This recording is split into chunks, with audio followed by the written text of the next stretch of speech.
I am not refugee का मैं आपको एक किस्सा आज सुनाने जा रहा हूँ, बड़ा इंटरेस्टिंग है, ध्यान से सुनिएगा। द्वारका, रशीद, मंसूर और रंजीत चारों बड़े खास पक्के दोस्त एक ही स्कूल में पढ़ते थे, एक ही क्लास में पढ़ते थे, एक ही मोहल्ले में रहने वाले, सुबह शाम की इकट्ठे गुजरनी। रिलीजन को लेकर इनका आपस में कोई मसला नहीं था, किसी को परवाह नहीं थी कौन हिंदू कौन मुसलमान, कोई झगड़ा नहीं था। ये 1945 की बात है, अभी पार्टीशन ऑफ इंडिया हुआ नहीं था।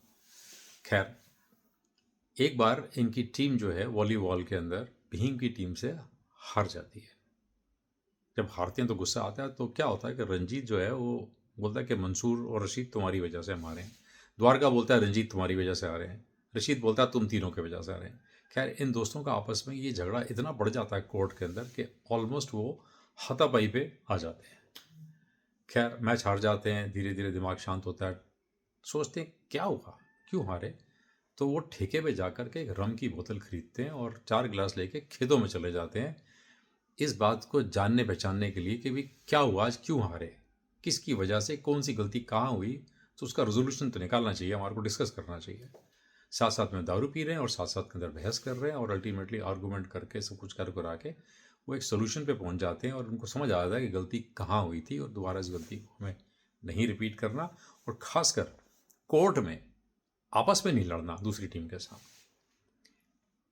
बोतल ख़त्म होने को होती है और मंसूर को उससे पहले उल्टियाँ लग जाती हैं, वो नॉकआउट हो जाता है। खैर, बोतल ख़त्म, मंसूर को उल्टियाँ, चारों दोस्त अपना वहाँ से निकल के अपने घरों की तरफ चले जाते हैं। कम से कम उन्होंने एक सोल्यूशन निकाल लिया उस प्रॉब्लम का।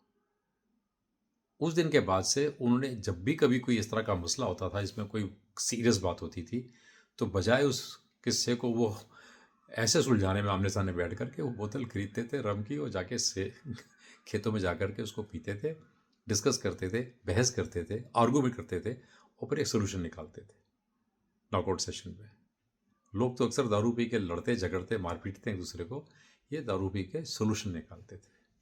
तो इस सिस्टम को उन्होंने नाम दिया नॉकआउट सेशन।